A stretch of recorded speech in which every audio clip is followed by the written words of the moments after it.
Jayson on the drive, kicks it out for man. Man, three-pointer, bang! Oh, what a man! Magic down the middle, just what I thought. A hook shot at 12, good! Here's Michael at the foul line, a shot on Elo, good! The Bulls win! They win it! Now there's a steal by Bird, underneath the DJ, going up over Bell, ball away. Yes! Yes! At the buzzer, he does it!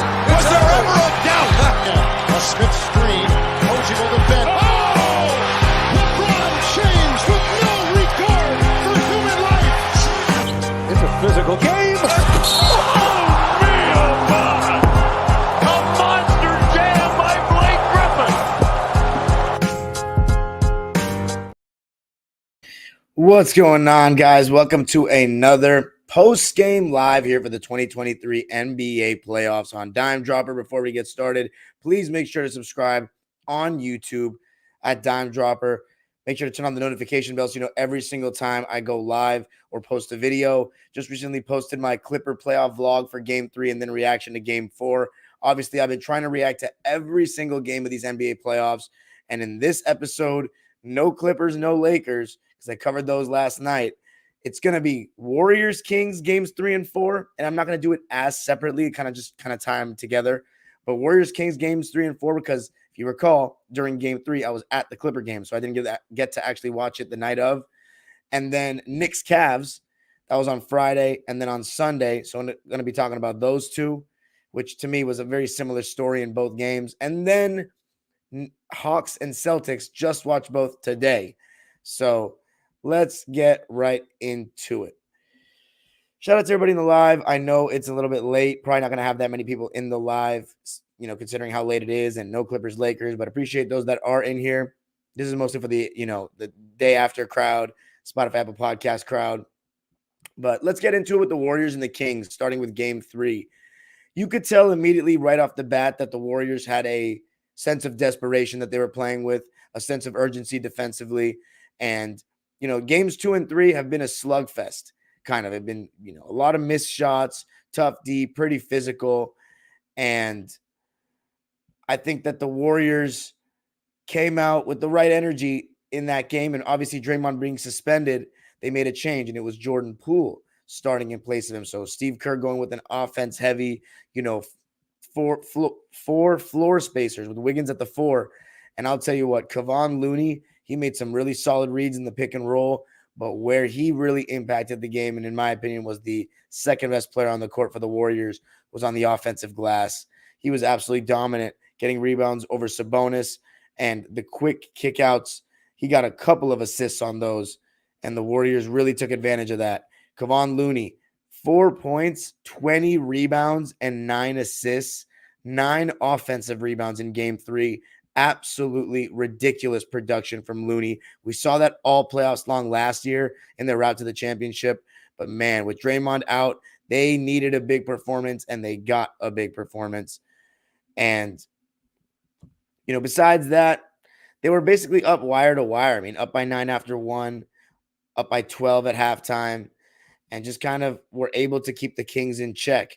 Sabonis still had a double-double, 15.16 boards, but 6 turnovers. And right now, Domantas Sabonis, I'm not impressed with his offensive, arsenal in the post. He only wants to turn over his right shoulder. He bluffs like he's going to go over his left shoulder, but then oftentimes he just tries to barrel into the chest of Kevon Looney or whoever's defending him. And right now, the Warriors, this whole series, they've given him room to shoot the mid-range, room to shoot that elbow jumper, and he doesn't at all. And a lot of times, he's just used that to get a little bit of a head start to ram into the chest like he's Giannis of Kevon Looney and folks, but it's just kind of predictable.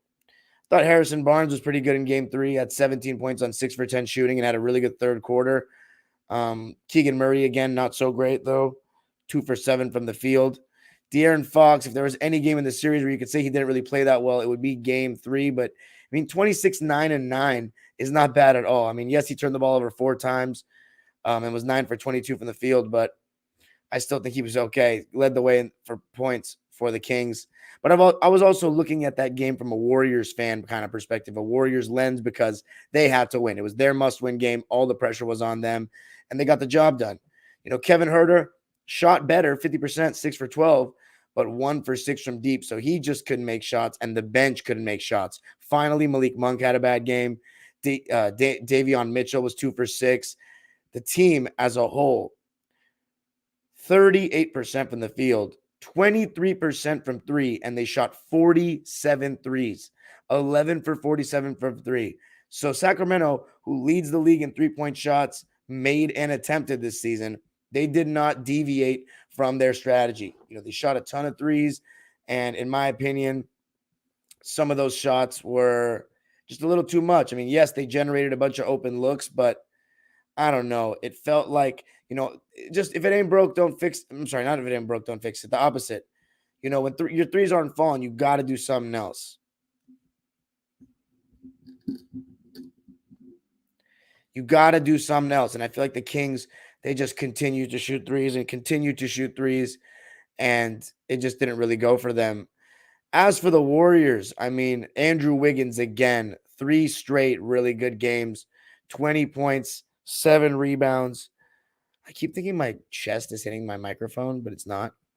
20 points, 7 rebounds. He was a plus 17, 8 for 16 from the field, and guarding De'Aaron Fox most of the night. He was just phenomenal in game 3, 3 for 6 from deep. Klay Thompson actually had a cold shooting game after a good one in game 2, 13 points for him, 5 for 15 from the field, and 3 for 10 from deep. But I thought he had a lot of good defensive moments, even when he was switched on to Sabonis, staying strong and using his sturdy frame to not get moved. Jordan Poole, he actually definitely contributed when he started. 16 points, 5 rebounds, 4 assists, 3 steals. I thought his effort defensively was a lot better, but still, they're going to put him in pick and roll, and he's going to struggle. He's going to get blown by. The main thing with Jordan Poole is, yes, if you can try on defense, it's fine, but also take the right shots. In this game, 1 for 7 from deep, 4 for 13 overall. So, not very efficient. And off the bench, you saw 13 minutes of Kuminga, pretty good, 6 points, 3 for 7 from the field.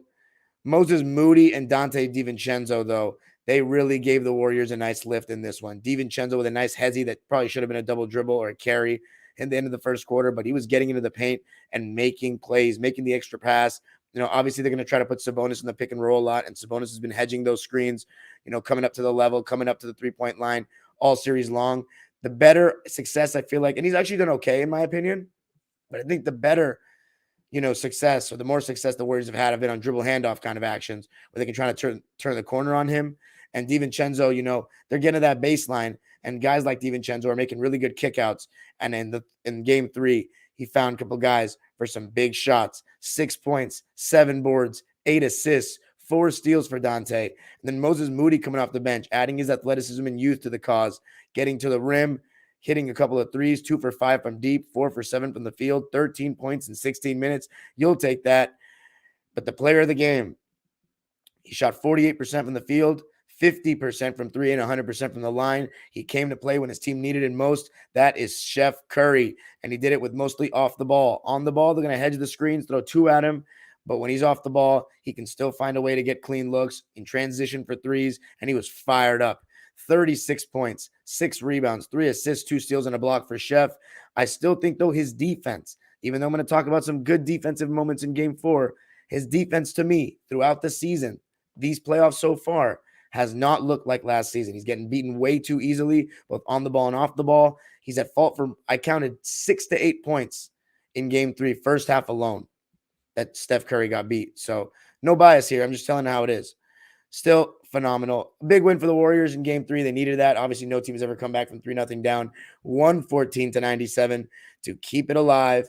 But let's go to the game that happened on Sunday, because, oh my God, it was a doozy. Game 5, Warriors versus Kings. I'm sorry, game 4, Warriors versus Kings on ESPN again. And it's funny, both games that have been on ESPN have been absolutely electric. Both games that have been on TNT have been kind of a slugfest. But let's talk about that one. The Warriors got Draymond Green back, but he wanted to come off the bench. So showing a lot of sacrifice. He said, Coach, if you don't want to mess it up, what we just did well in game 3 with Jordan Poole starting, with Kevon Looney, now you don't have 2 non-spacers on the court. You only have 1 non-spacer. You got 3 shooters around Steph, or you can say 3 shooters around Klay. They've got more shooters out there, more offense out there, and it's tougher to guard, especially for a team like Sacramento, who is not a very good defensive team, but has looked like a better defensive team, probably in part to having 2 nonce pitchers on the floor. Hold on one second.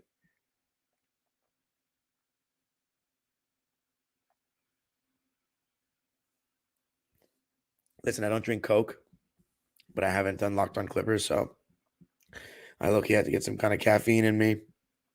Try to keep me up.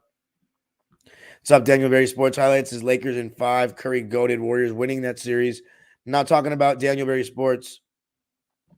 I'm sorry. I'm not talking about the Wolves and the Nuggets. I'm sorry. I didn't get to watch those games. I haven't watched even game 3 of that series. Golden Knight. What's going on, Golden Knight? Says shout out for putting in the late night work. Yo, if you're shout out, hey, to all my Laker fans out there, because I'm not a Laker fan, obviously, but this guy Golden Knight, he's like the Jake Burns of Laker fans. Makes cool merch, funny merch. So if you're a Laker fan, go check his stuff out. If he ever makes any throwback Laker merch, I'm talking Kobe, Magic, Kareem, I would definitely consider buying for sure. But he has this one shirt with Reeves and LeBron that made me die laughing. White Man Can't Jump.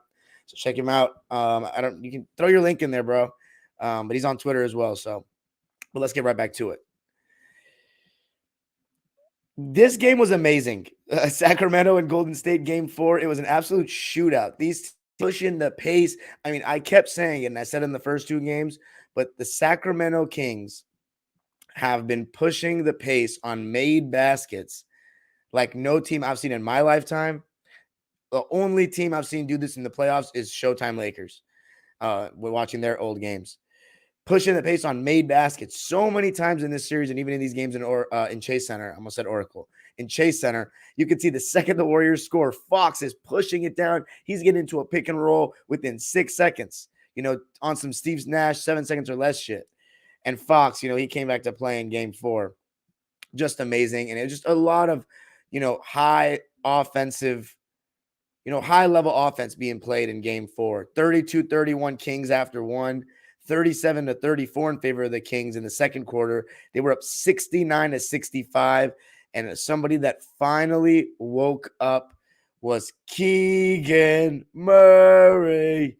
I mean, this guy was splashing. He was splashing. A couple times, Warrior players went underneath the screen. And he made him pay. As far as the Warriors, Draymond Green, I thought he immediately showed what they missed. Well, I mean, they still won without him, so I shouldn't say that. But his defense was just amazing. Rim protection, rotating, active hands, disrupting plays, just fantastic. Malik Monk kind of returned in this game. He didn't shoot very well, though. 5 for 14. Had a couple costly turnovers, had 3 turnovers in the game. But overall, the Kings were low turnover, only 10 in this game. He had 16 points. As I said, 5 for 14 from the field, 2 for 5 from deep, to go along with 5 rebounds and 5 assists. Davion Mitchell, really solid game from him, in my opinion. His plus-minus doesn't say that, but 12 points, 5 for 8 from the field. And his defense on Curry is just amazing. I mean, Steph Curry looks to get Davion Mitchell switched off of him all the time, like throughout the game. He's constantly trying to get a different defender on him because Davion Mitchell is that good defensively. So you got to give him a ton of props. He's done a really good job. In this game, you also saw a little bit of Klay Thompson's back, 26 points for him, 9 for 15 from the field, 4 for 9 from deep, and 4 for 4 from the line. Also, Wiggins, again, I feel like he's shot well in every single game. 18 points and 8 boards to go along with 3 assists, 2 steals, and 4 blocks. His defense was just amazing. And, De'Aaron Fox may have gotten 38 points, but he shot 14 for 31, 4 for 11 from deep. Wiggins did his best and definitely did a job of kind of slowing him down. Fourth quarter, Fox almost had different plans, but we saw third quarter Warriors in this game, 37-23 in favor of Golden State. Over the years, we've become so accustomed to seeing them whoop teams' asses in the third quarter, and we saw no different on Sunday. Draymond Green, 12, 10, and 7 kind of more so shows what he was doing out there, but 3 for 14 doesn't really. Is it 3 for 14? God damn it. See, I got to figure out how to get my computer to stop being so hot because look how laggy it is. And it's not even actually internet. It's my computer being so hot. But if anybody has any tips for how to make a Mac cool down, please let me know because it's starting to grow very tiresome. Draymond Green 3 for 14 though, but he just does so many other things to affect the game. And in the fourth quarter, the Kings, they made a push. And it just felt like you had to watch out for fourth quarter Fox, and fourth quarter Fox was there. He was getting to his spot, getting to the foul line. Kevon Looney, he was even doing a decent job in drop coverage of stepping up, but De'Aaron was just unbelievable the way he can stop on a dime, hit those floaters. His jumpers improved tremendously. A couple times the Warriors were going underneath screens. He was making them pay. But the Warriors, on the other hand, they played great offense too. Steph Curry was just awesome, obviously coming off screens, just doing his Steph Curry thing, making tough shots. And Jordan Poole, I thought he had a really solid game offensively. A couple of times he got 2 feet in the paint, really good display of handles, as we know he can do, and creating good shots for other guys. 22 points for him, 4 assists on 8 for 15 from the field. So between Curry, Thompson, and Poole, you got 80 points. So you'll take that. 32 for Steph, 26 for Klay, and 22 for Jordan Poole. And you also get 18 from Wiggins on 7 for 12 shooting. The Warriors shot 50% in this game from the field, 41% from deep. The Kings had 12 more shot attempts, 47% from the field, 40% from 3, but they still fell short. And the ending to this game was absolutely bonkers. Absolutely bonkers. The Warriors, they were making big shot after big shot, whether it be Steph, Klay, those two in particular were making big shots in the fourth quarter. And then, Draymond Green missed a layup. Kevon Looney missed a dunk. Kevon Looney had a couple of illegal screens. Jordan Poole straight up turned the ball over on a fast break. And the Kings still couldn't take advantage. And I also want to say Sabonis again, give Kevon Looney and Draymond Green credit for staying strong and just being good interior defenders. But he has not been impressive in this series. He shoots efficiently, but 14 points, 7 assists, 1 steal and 2 block. That sounds all good. 7 for 13. No free throw attempts in this game for him. He probably should have gotten a couple, but no free throw attempts. That's pretty telling. The Kings, by the way, outscored the Warriors 33-24 in the fourth, so they did have a good fourth quarter. But Domantas Sabonis in this series, I don't even know if he's had a 20-point game. I think he did in game 2. Let me check the stats real quick. God, my computer is just absolutely in shambles right now, it seems. They haven't put together his 4-game postseason stats, but yeah, he had 24 points in game 2. But in the other 3 games, he hasn't even gotten past, he hasn't even gotten 16 points. So he's definitely been a little bit underwhelming so far, scoring-wise for the Kings.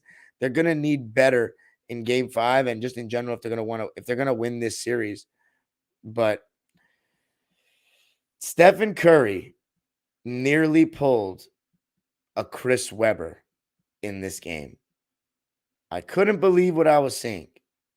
This man, Steph Curry, called a timeout when his team didn't have any timeouts left. Technical foul and the ball for the Kings. Malik Monk makes the free throw. De'Aaron Fox hits a 3. And mind you, this is after the Kings, particularly Malik Monk, was getting reckless with the ball, coming up the court, rushing when it was close. You got to get a good shot. This is playoff basketball. You don't just go 1-on-3 into the teeth of the defense. And Draymond Green and Kevon Looney, even Klay Thompson, really good moments of verticality. I also thought Steph Curry was more active defensively in this game, game 4. Even though he had decent moments in game 3 as well, but I thought that late in this game, he made some big defensive plays. But De'Aaron Fox hit a contested 3 over Draymond Green, who, by the way, defended De'Aaron Fox. And I saw that he held him to 2 for 7 shooting. I remember he switched on to him and one time got De'Aaron to settle for a 3. The way Draymond still plays defense is just phenomenal. That's why he gets away with the antics in terms of what he does for the team. He plays such good defense and he does so much for them in that respect. But De'Aaron Fox made a 3 over him late in the game, made it a 1-point game. Steph shoots a floater with 10 seconds to go so early. I'm not going to lie, I was pretty nervous. I want the Kings to win the series, but I didn't want the Warriors to go down 3-1. I wanted a 2-2 series going back to Sacramento because, look, I said the best series before the first round was going to be Clippers-Suns, and it was looking like it was going to be that way. And it hasn't been a bad series at all, but with Kawhi Leonard being hurt, it's just become a totally different series. And now the second best series, which I expect it to be, has become the first, Warriors and Kings. And it's going to be an amazing game 5. But the point is, Steph Curry went early, and then the Kings had a chance to win the game. And I like the decision by the Warriors to double team, get the ball out of his hands. I think Steph Curry and Draymond did a really good job there containing Fox on the dribble. Draymond did a good job of not letting him split between the two of them because Fox was hitting that in and out, trying to split. Draymond built the wall. And then Steph did a great job of helping and then recovering. Got a hand up to Harrison Barnes. How crazy would it have been if Harrison Barnes made a game-winning 3 to beat his former team and basically end the dynasty by making them go down 3-1, but he missed the shot, and the Warriors survive and defend home court. 33-8 at home at the Chase Center this season. They are now 35-8 overall if you include the playoffs. So both teams have defended home court. So technically, according to Kenny Smith's theory of the series does not start until the team loses the first home game, well, looks like the series is just beginning and it's a best of 3. Stephen Curry led the way. He almost blew the game, though, but he got the job done. 32 points, 5 rebounds, 4 assists, and a steal on a 50% shooting, 11 for 22, 5 for 11 from deep, and 5 for 5 from the line. The way he can just shoot the ball so well is unbelievable. 43 minutes for Steph. And there was a stretch in the first half where he got off to a really hot start, and Steve Kerr pulled him out towards the end of the first quarter, or with like 5 minutes left in the first. I don't remember how much time was left in the first. And I just know the Steph stands were going to be going crazy about that because he was hot. And you know, the Warriors offense naturally, when he came out, cooled down a bit and allowed the Kings to kind of close that gap and take the lead after 1. But valiant effort by Sacramento. You could argue they, think they could have won this game. I mean, Keegan Murray, 23 points, 7 boards on 9 for 13 shooting and 5 for 7 from deep. Like, you knew a game from him was coming, and I just didn't know it was going to come on the road. Harrison Barnes had a stinker, though. 9 points, 3 for 11 from the field, 1 for 6 from deep, including the last shot. So not as good as game 3 at all. But De'Aaron Fox, 38 points, 9 rebounds, 5 assists, 14 for 31 from the field, 4 for 11 from deep, so maybe a 3 too many, 6 for 8 from the line in 40 minutes. The guy has just been outstanding in the series. You can argue he's been the best player in the series. I think he has been. Curry's second. But Curry, he got the job done. He defended home court just like Fox defended his home court. And now we go to game 5. It should be absolutely electric. Coming up, though, going to be talking about the Knicks and the Cavs. Before I do that, I am going to let my computer cool down for just a second. And I'm going to get the charger for my phone so I can look up the stats on my phone because it is really hurting the connection on this live, and it's making me really angry. So stay patient for about 2 minutes. 2 minutes. Do not go anywhere. There's 18 people in the live. I don't want to see any more than 18 people, or I'm sorry, any less than 18 people when I come back. Hold the spot. Hold the spot. Hold the spot.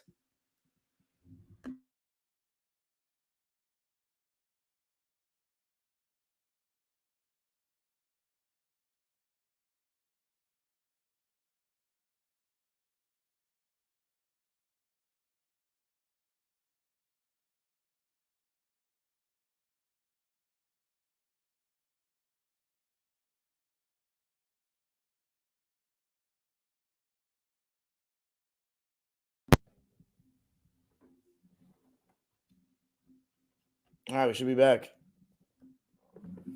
That's quicker than 2 minutes. Cool. All right, let me get that phone and the charger, baby, so we can get them stats up for the Knicks and the Cavs. Who's excited? Where my Knicks fans at?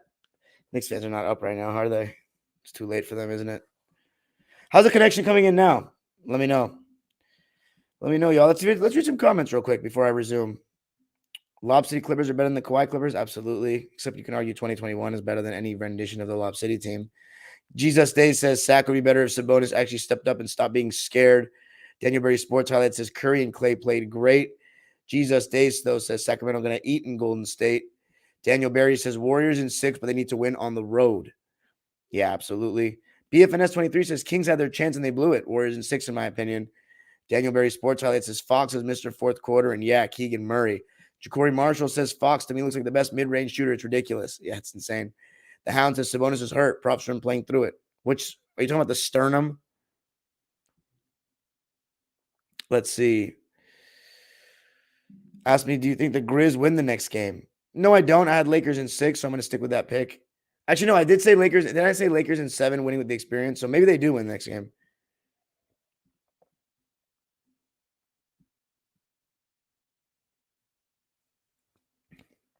Donovan Mitchell's not gone out the second round. The Hound said Kings rely too much on Fox on the clutch. Like they don't run plays anymore. Everyone says that about late game execution, it seems. All right, cool. Ja'Cory Marshall says Fox mid-range is nasty. Yeah, absolutely. All right. It's time to get this going. Vasno Navarro Aguilar says, don't you regret not coming to the knee? I mean, come on. So that's a perfect segue that you mentioned that. By the way, let me record this. Okay. By the way, before I move on to the Knicks, I want to say my LA Kings, such a heartbreaker in this one. Game 4. We were up 4-3. And, to allow a goal so late in the game, around 3 minutes left in the third period, I really didn't want overtime. We got overtime, and this time we weren't the winners. We won 2 games in overtime so far this series, games 1 and 3. But a stupid penalty by Adrian Kempe. What the hell was he thinking, man? Just knocked the shit out of him into the boards. And Edmonton finished us off. Tough, man, because now that, they got home ice back. It's a best of 3, and they got 2 home games over there. And I really don't want to lose to them again. I think this Kings team is really fun. Got, the new blood, Gabe Velarde, Quentin Byfield, Fiala. I mean, it's fun. Arvidsson, Denault, getting used to these new players, helping out the old guard of Drew Doughty and Anze. I really want to go to I'm going to try to go to game 6 because there may not be a game 6 with the Clippers, so I'm going to try to go. But anyway, hey, we're up 3-0 too, not just 4-3. We're up 3-0. It's just, if we lose the series, it's going to be this game we think about. Such fine margins, even in hockey. Let's talk about the Knicks and the Cavs. So I just want to give a shout out first off. The MSG crowd, second to only the Kings. I mean, they have been bouncing for both games. As you'd expect, it's been the first Knicks sold-out playoff crowd since the series against Indiana in 2013. And boy, have they brought it. I mean, and it's brought the best out of RJ Barrett too, who's been really good in both games. Had a terrible start to the series in Cleveland, but in New York, he looks like a totally different player. He's attacking closeouts, making the open shots he's getting. And, the fans chanting his name. And you love to see it. He's getting his confidence. So the strategy for the Cavs is, to basically, in game 3, they were allowing Julius Randle to shoot a ton. Just allowing Julius Randle to shoot. They're going to come hedge the screens with Mobley or Allen because they have the other guy as backside rim protection. So a lot of times they would just sag off of Randle. And Randle was missing shots, but he continued to keep shooting them, But you were getting other good performances. And Jalen Brunson led the way again. When he sees Darius Garland, he goes right to that post. And I like the shots he gets. I mean, step backs, turnarounds over the over the left shoulder. He's gotten some of those shots down pat.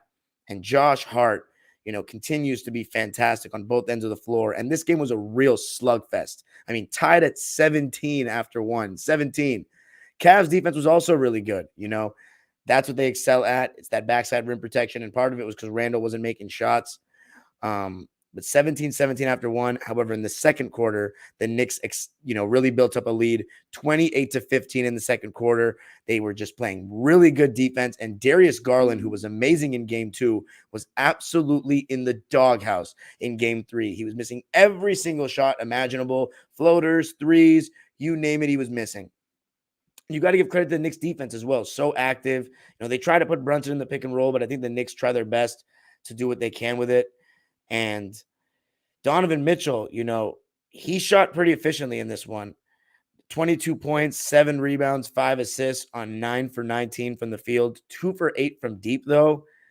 It wasn't that great of a performance. You're going to need more than 22 points. And I think why you're going to need more than 22 points is because the other players in the series have been exposed a little bit. When they start Karis LeVert, they don't play as good defensively as when they have Okoro in there because you don't really have a true perimeter defender for Brunson. And while LeVert was 7 for 17 in the game, he was 3 for 11 from deep. The Cavs shot 7 for 33 from deep, 21%. Just been terrible shooting the ball in this series, and they're not a very good three-point shooting team. And what the Knicks have been doing, when Randle gets put in the pick and roll, he hedges, and you got Robinson there for backside rim protection, and he has outplayed Allen and Mobley in this series completely. His rim protection has been amazing. He's destroyed them on the glass. Everything that All Ball and Fabian said in the preview about how the Cavs' defensive rebounding isn't good enough and the Knicks are a great offensive rebounding team, all of that is coming true. The Knicks are dominating on the glass. They're getting out and running when they can. And Cleveland just looks like their lack of depth is really hurting them relative to New York. The Knicks bench is much better.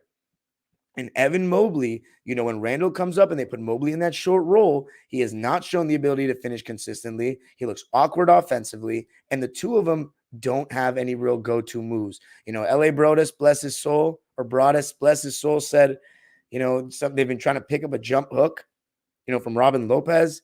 I haven't seen no jump hook.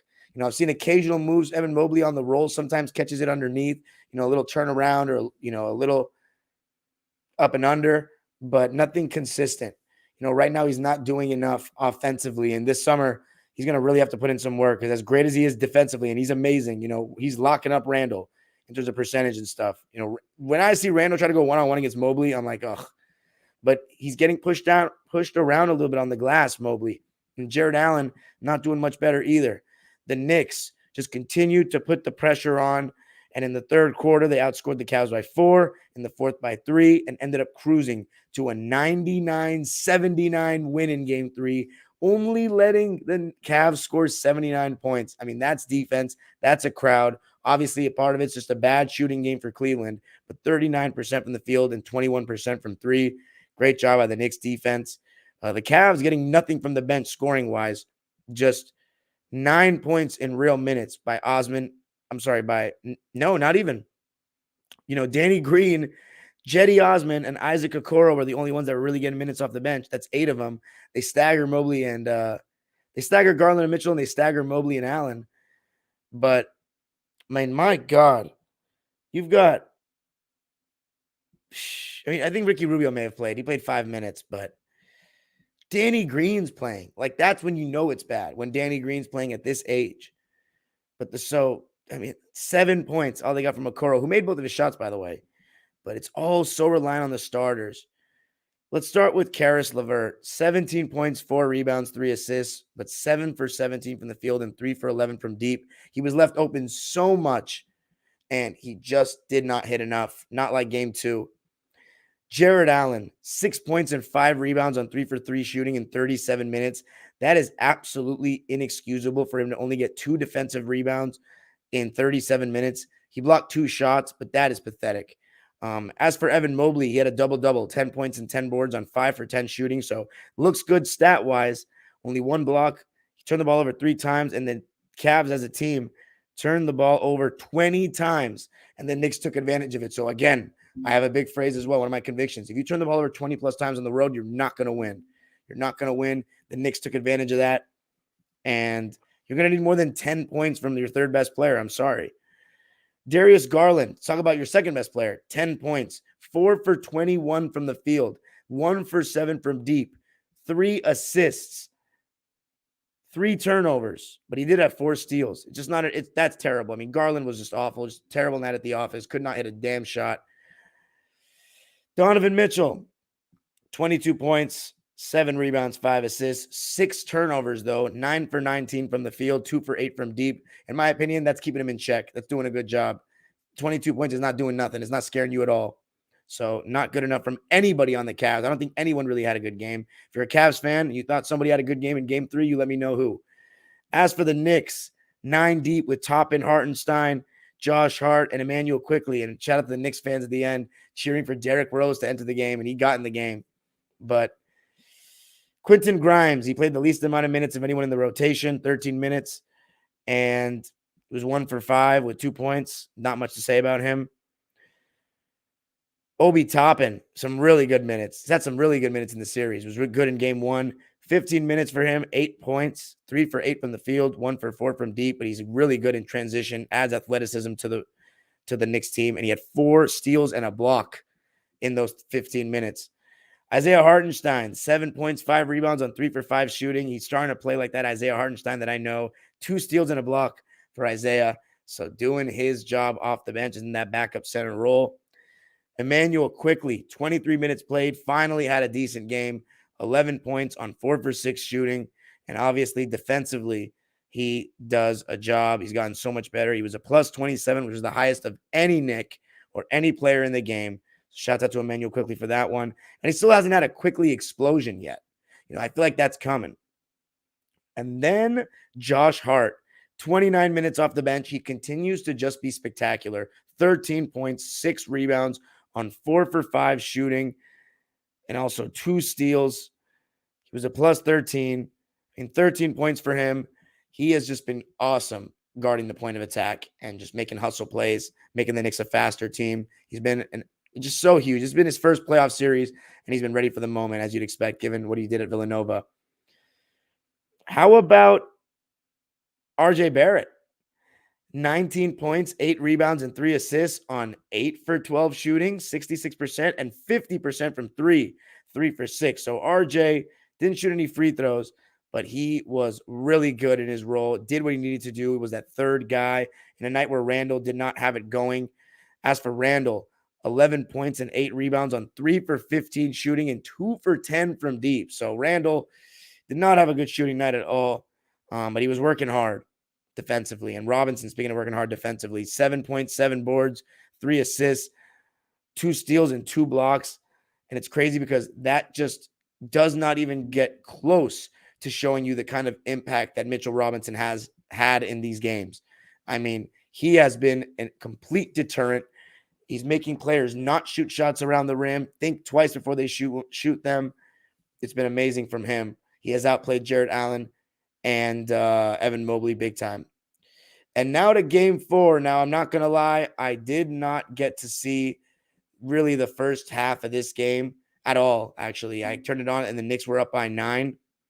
But Darius Garland, he woke up in that third quarter. We did not see anything in game 3, but he woke up in that third quarter. He was getting in the paint, getting in the in-between game, hitting floaters, and, he's capable of that. And as I said before the season, if you look back on the stuff I made when talking about the Cavs, I said that their offense was going to be very take-turnsy, Mitchell and Garland. Now, it's not only very take-turnsy, it's insanely take-turnsy. It's to the point where it feels like full-on quarters. They'll be like, all right, this is Garland's quarter, and then other quarters, it's Mitchell's quarter. Not, possession by possession or stretches by stretch. It feels very, very take-turnsy, and their offense is so dependent on them scoring. What the Knicks have figured out is, if Okoro's in, we are going to hedge the ball screen, and in the 4-on-3 read, we are leaving him open. We're going to cut off Evan Mobley's line drive to the rim. We're going to cut off the lob for Allen. We're going to force you to make that pass. And Mobley, when they do have LeVert out there, they're fine with Mobley going at Robinson, and Robinson can play 2 guys at once because he has that athletic ability and that kind of size. And they figured that out, that they need Garland and Mitchell to play well on the same day. The only game they've really done that is game 2. Game 1, they weren't bad, but the Knicks, those extra effort plays, the rebounds, the lack of taking care of the ball from the Cavs, and Evan Mobley not having a good game. The Knicks are just getting more contributions from the guys that are not their stars. Because Julius Randle, he hasn't been that great. Obviously, he's coming back from an injury, but he hasn't been that great. Brunson, though, in my opinion, has been the best player in the series. He has just been spectacular. Oh, my God. I didn't even mention Jalen Brunson's stats in the game. 21 points, 4 rebounds. It's crazy. Only 21 points, but I felt like he just dominated. 10 for 18 from the field. Didn't make any of his threes, though. Was 0 for 4 from there and only got to the line 1 time. But he's just, putting his name up in lights so far. But let's go to Sunday. As I said, they were up by 9 at the half. And it's funny because they ended up winning by 9. But another fairly defensive game. Not as much, though, as game 3. The third quarter, the Cavaliers really locked down defensively. It was 26-19 in favor of them in that quarter. So they made it only a 2-point game going into the fourth. And in the beginning of the first half, the Knicks crowd did not sound as pumped up as they did on Friday. And it makes sense. I mean, that's the game, and it's also on a Friday night, as opposed to an afternoon game. I've been in one of those situations. And yeah, it's definitely not the same energy as a night game. You saw that with the Clipper crowd, I think, in games 4 and 3. Definitely sounded louder at the game I went to, but it might be biased. If you were at both, let me know how it sounded at both. Hold on 1 second, y'all. Getting thirsty, man. Oh, shit. Hold on. We going all right? We doing all right? How's the chat feeling right now, man? How's the chat feeling? How is the chat feeling? Let's see what we got. Come on, give me something.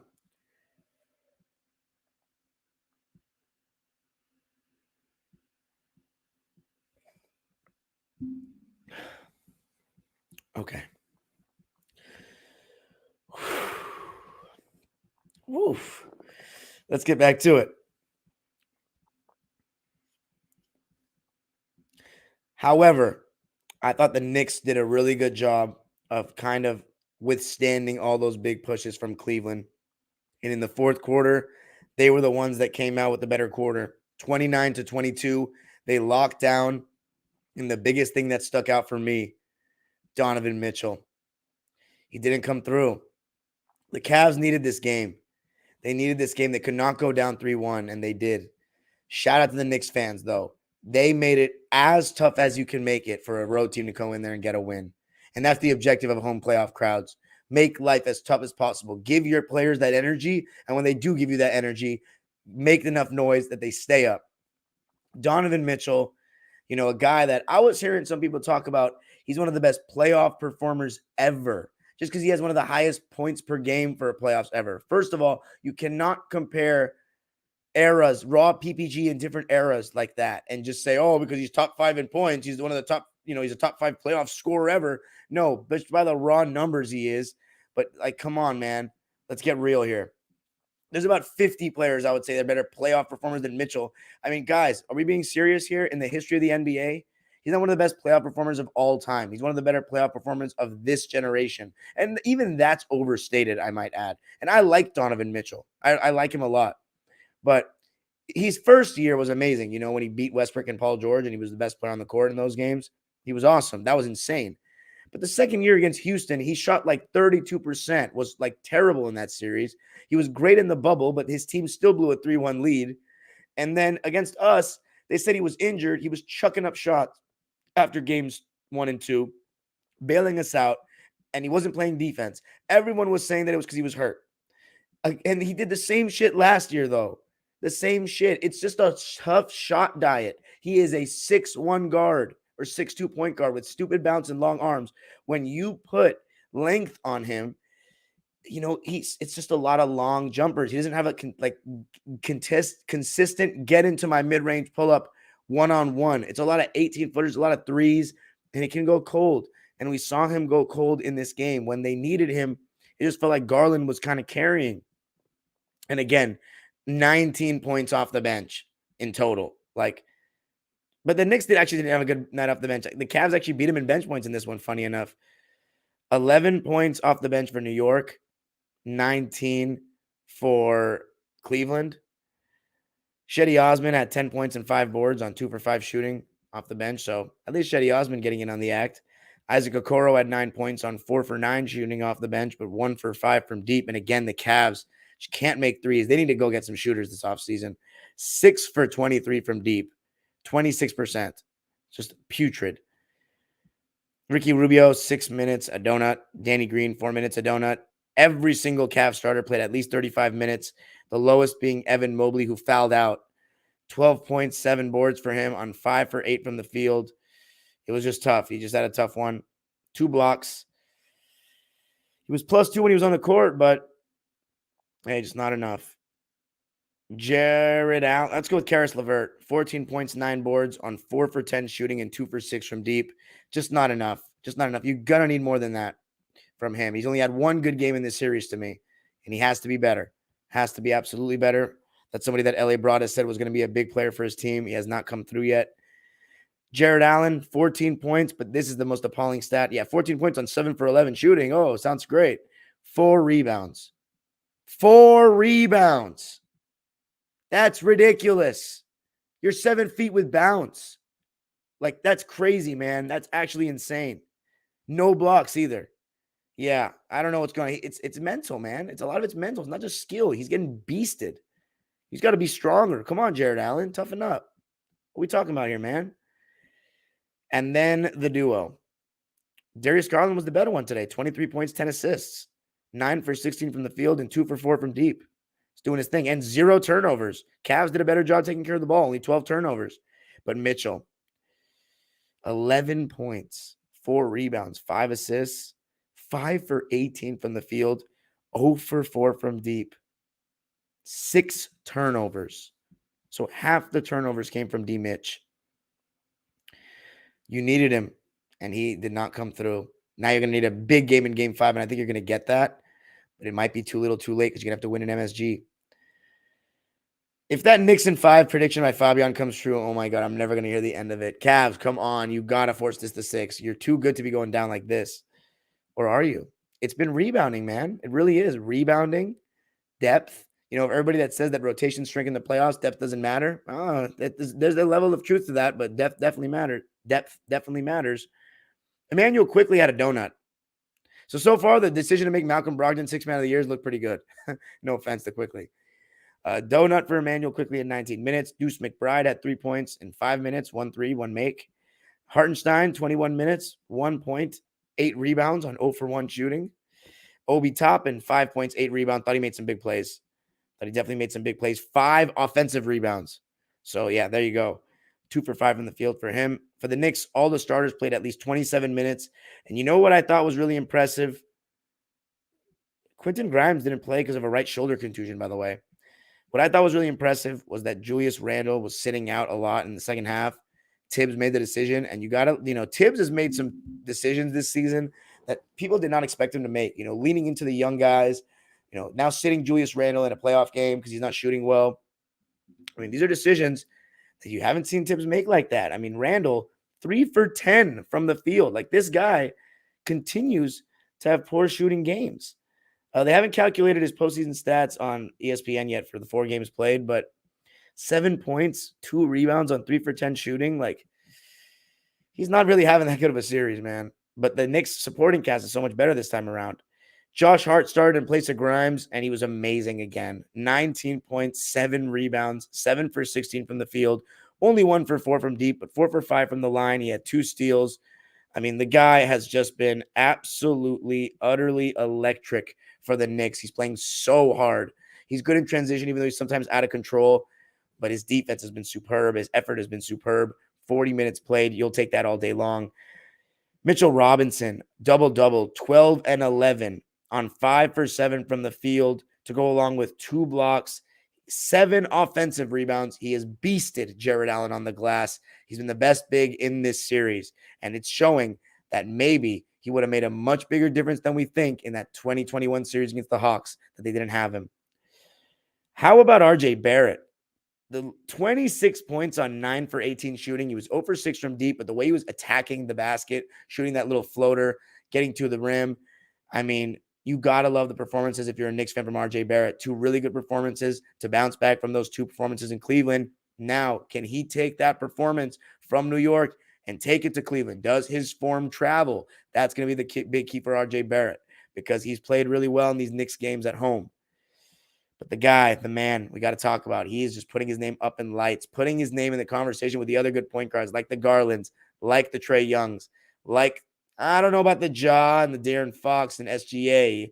I don't know if I'd go that far. But Knicks fans, you let me know what you think because right now, 2 straight postseasons, Jalen Brunson is playing as well as you can play, or as well as you expected him to play. And he has just been so ready for this moment. He has been the best player in the series for me. He hasn't really had a bad game. I mean, maybe you could say, game 2 he wasn't good, but he's had 3 good games. I don't think you could say the same about any other player in the series for the Cavs. 29, 6 and 6 on 50% shooting, 11 for 22, 5 for 9 from deep in 43 minutes. Jalen Brunson leads the way for New York. 45% shooting for the team, 47 for the Cavs, 26 from 3 for the Cavs, 27.6%, 8 for 29 for the Knicks. So not that big of a difference there. But the free throw disparity, 9 more free throws for New York. The Cavs were 15 for 19, 79% from the line. The Knicks were 18 for 28, 64% from the line. Offensive rebounds, 17 for New York, only 7 for the Cavs. So as the great Pat Riley says, no rebounds, no rings. Been a theme of this series.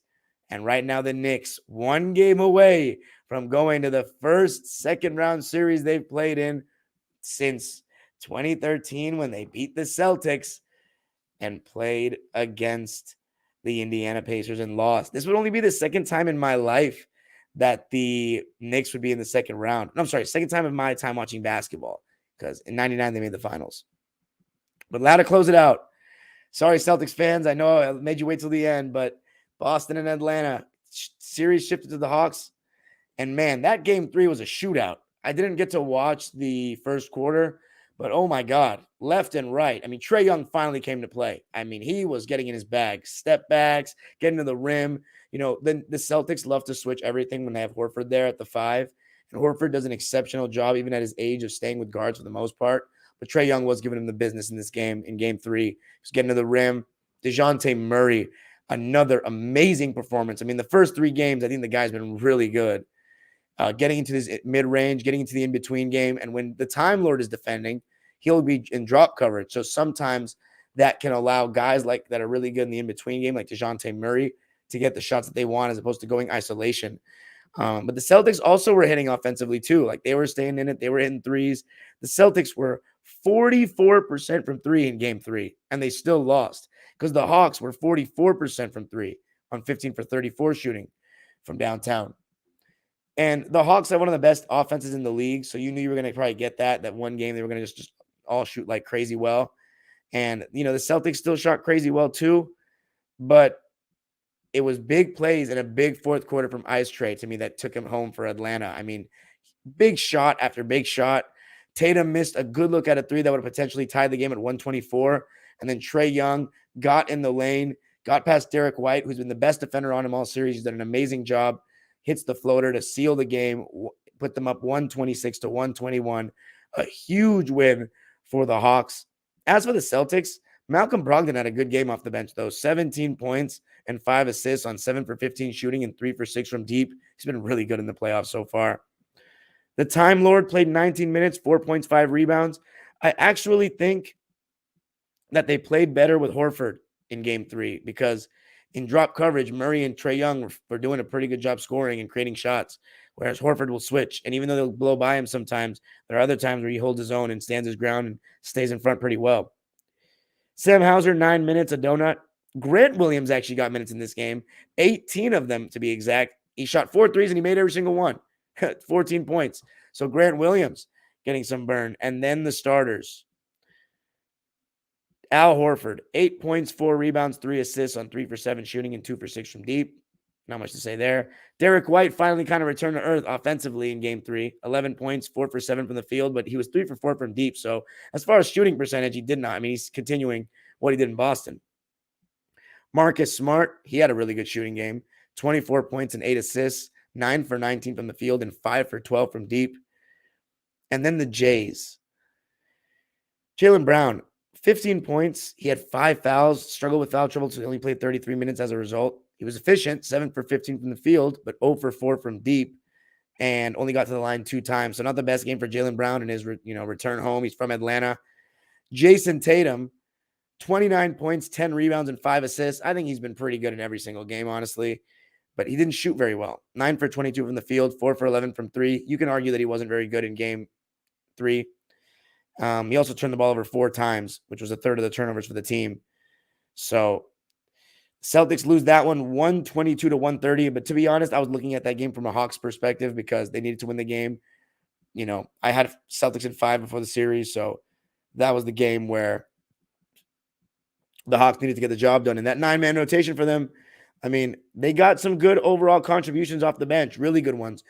7 guys in double figures for Atlanta in game 3. 40 points off the bench. 44, actually. 44 points off the bench for the Hawks. So between their 4 players, that's an average of 11. Onyeka Okongwu had 4 points and 5 boards on 2-for-2 shooting in 23 minutes. Jalen Johnson, 10 points and 4 assists on 3-for-5 shooting and 2-for-3 from deep in just 13 minutes of play. I mean, talk about making an impact in the few minutes that you get. And then Saddiq Bey, really good game 3.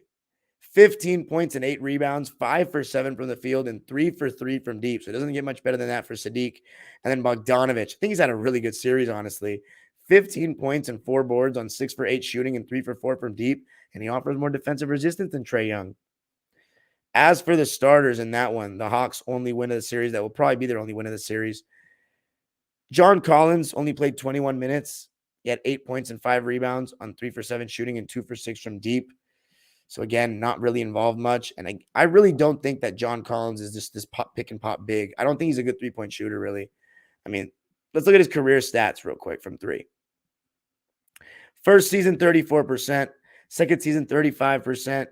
Then in 2020, that was his best season, 40%. 2021, 40%. And then last season, 36. This season, 29. I think it's just not for him. You know, he had those 2 really good seasons though, 2020 and 2021, where he shot like 40%. But I don't think that's his niche. You know, I think he needs to figure out something else. And maybe on another team, because they don't seem to want to get him to get better. DeAndre Hunter, not a very good performance in this one, at least offensively. Defensively, I think he did a pretty good job on Tatum. 11 points, 4 for 11 from the field, 1 for 6 from deep.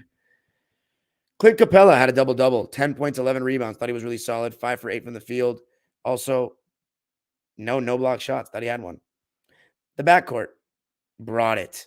A combined 57 points for them. Dejounte Murray, 25 points, 6 rebounds, and 5 assists on 11 for 21 shooting. Only 2 for 6 from deep. Both of them were 2 for 6 from deep, in fact. But 25, 6, and 5, you will take that all day. Dejounte Murray with 3 very solid games to begin the series. I mean, even in game 1, 24 points. Game 2, 29 points. Game 3, 25 points. And in those games, you know, the only one you could say the first game, he only shot 40%, but 46% in the second one, 52% in the third. And then Trae Young, the man of the hour, the player of the game, 32 points, 6 rebounds, 9 assists on 12 for 22 shooting and 2 for 6 from deep. Trae Young was the man in that one.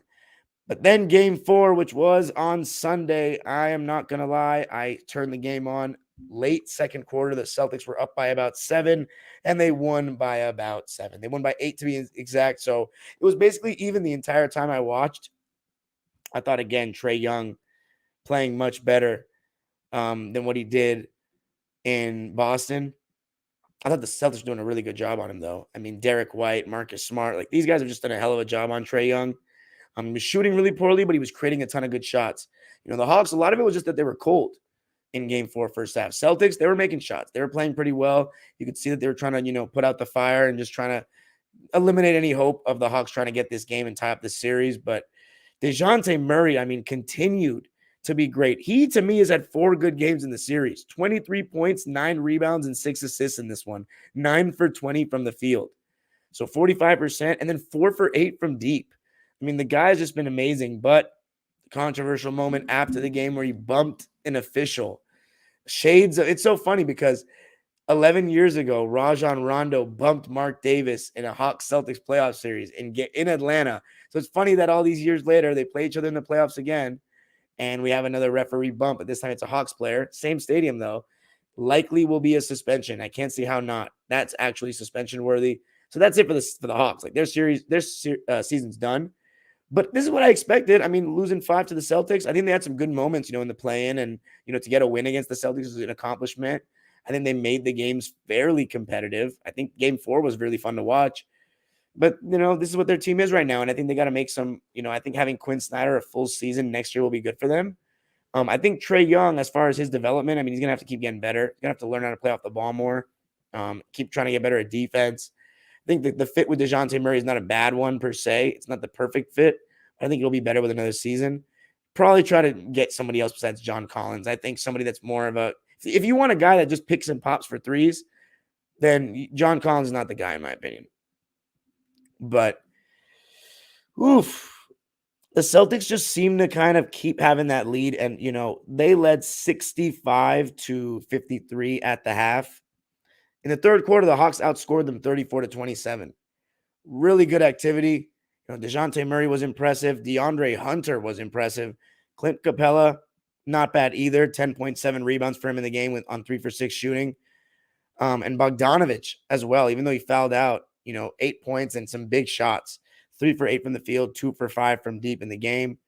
Jalen Johnson, much quieter, though. Only 6 minutes, 2 points in this one. Desperation for the Hawks as they try to tie up the series. Every starter got 25 minutes at least. But the fourth quarter, the Celtics did a great job of shutting the door. They outscored the Hawks 37-34 in that one to win it 129-121. And it was the Jaylen Brown show to me. I mean, he was getting to the basket at will. Challenging guys in isolation, whether it be Dejounte, putting Trae in the pick and roll. He was getting to the rim with ease. He was knocking down shots in isolation. And Jaylen Brown, the way he's continuously gotten better one-on-one and just in terms of his scoring bag has been amazing to watch over his career. I never thought he would be this good. And, all the criticism he received last year about not having a handle, he can't dribble the ball. It's looked a little bit tighter so far in this first round. And Jayson Tatum, despite not having the best shooting night, still made big shots, including a huge 3 late, and the defense from both the Jays in the second half was really solid. You just saw the Celtics, even though the Hawks played some good offense, and Trae Young, he was not shooting well, but in the fourth quarter, he started getting hot. He made it close, floaters in the lane. But the Celtics, Jaylen Brown, I think it was, had a big-time dunk at the end, and then Jayson Tatum as well. I mean, the way they kind of showed, look, we got 2 stars, probably the 2 best players in the series. We don't want to go 2-2 back home. We are going to finish this. We're not going back to Atlanta. And they stamped their authority on the game. And, putting Trae pick and roll here and there, it wasn't that ridiculous, but tough to stop those guys when they get going like that. So the Celtics win it 129-121. A lot of Celtics fans in the building, as you'd expect, just given how many fans they've got, some chance of let's go Celtics at the end, even in Atlanta. So the Hawks, they get 21 points from the bench. Saddiq Bey, 5 points, only 2 for 7 in this one. As for the starters, John Collins, 5 points and 5 rebounds on 1 for 9 shooting and 1 for 5 from deep. Yeah, it's just been rough for John Collins. I think this will likely be his last year as a Hawk. Clint Capella, 10.7 boards on 3 for 6 shooting. DeAndre Hunter, he was awesome. 27 points and 7 rebounds, 11 for 17 from the field and 3 for 6 from deep. Really good performance by him. Dejounte Murray, I already said his stat line. Trae Young, despite not shooting well in the beginning, he ended with 11 for 26 from the field, 4 for 10 from deep, and some of those were like logo ones at the end. 35 points, 3 rebounds, 15 assists. And I will say this about Trae in the Atlanta games. His effort defensively was better. He got a couple of steals. He even had one really nice steal on Marcus Smart in the backcourt. Just straight ripped him for a layup. 2 steals for Trae Young. He's never going to be a good defender, but if you can keep trying to just get better and just show more effort on that end defensively consistently, he'll definitely keep improving as a player. What his ceiling is the number one option in terms of leading his team. That Eastern Conference Finals run, just given the favorable bracket, might have been the highlight and the furthest he can go as the best player on a team, I think. I just don't see it again. He's a really good player, but there are limitations, as I said, with Donovan Mitchell. But he was pretty good in this game, and in the Atlanta games, he's been solid. As for the Celtics, basically an 8-man rotation in this one with Hauser, Time Lord, and Brogdon. Hauser played 10 minutes, 3 points, 1 for 2. Both shots threes. The Time Lord, really good performance. Just a lot of energy off the bench, getting some big offensive rebounds. 13 points, 15 boards, 3 offensive boards, 2 steals, 2 blocks, just a presence down there. Really good timely help defense. Big time double-double in 29 minutes off the bench on 4 of 5 shooting. And then speaking of off the bench, the 6th man of the year, Malcolm Brogdon. Big shots, plays at such a good pace, so smart, plays at his own pace. 14 points on 6 for 10 shooting and 1 for 2 from 3. He's got a very solid in-between game, Malcolm Brogdon. And then the starters, who all played 29-plus minutes. Al Horford had a donut, but 11 rebounds and 5 assists. He just finds ways to impact winning, doesn't he? 0 for 2 from the field. Had to switch on to guys like Trae, Dejounte, these guys. And, he got cooked a couple of times, but for the most part, he's an old man. He's holding his own out there. 2 steals for him as well. He was a plus 17, which was the highest plus minus of any Celtic. So he's he's Al Horford. Derek White, another amazing game. This guy has been insane on both ends of the floor. 18 points, 7 for 14 from the field, and 4 for 9 from deep. The Celtics shot 21 for 25 from the foul line in this game, 84%, so really good. The Hawks shot only 1 less free throw, and they were 21 for 24. So both teams shooting really well from the foul line. Both have the same amount of points from the line with 21. Marcus Smart, he's been shooting the ball pretty well, for all the stuff we've said about his shooting this season. He's brought it in this series. 19 points, 4 rebounds, 4 assists on 8 for 14 shooting and 3 for 8 from deep. His defense has been really good too. Marcus Smart looks primed and ready for the road ahead. And then the Jays. Oh, the Jays. Let's start with Tatum. 31 points, 7 rebounds, and 4 assists on 40% shooting, 8 for 20. Too many threes, though. 4 for 13. Way too many. Don't need them. A couple of them contested. 3 blocks, though. Huge impact in that way. And that's why I think Jayson Tatum is so good and what the player that he's become. That's why I got him over Luka now. He guards. And Luka, it's not like Luka doesn't take stupid threes either. My player of the game, though, in this one, Jaylen Brown. 31 points, 4 rebounds, 3 assists. It's extremely efficient. 12 for 22, 3 for 4 from deep. Very aggressive, getting to the basket, taking contact. And when I say taking contact, I mean really taking contact, finishing strong at the rim. The Celtics shot 52% from the field in this one, 40% from 3. The Hawks, 44% from the field, 38 from 3. The Celtics win it 129 to 121 to take a 3-1 lead. And that's it for me tonight, guys. Thank you for joining me. Timestamps on the video to see what I talked about each series. I will be watching Nets Sixers games 3 and 4 and Wolves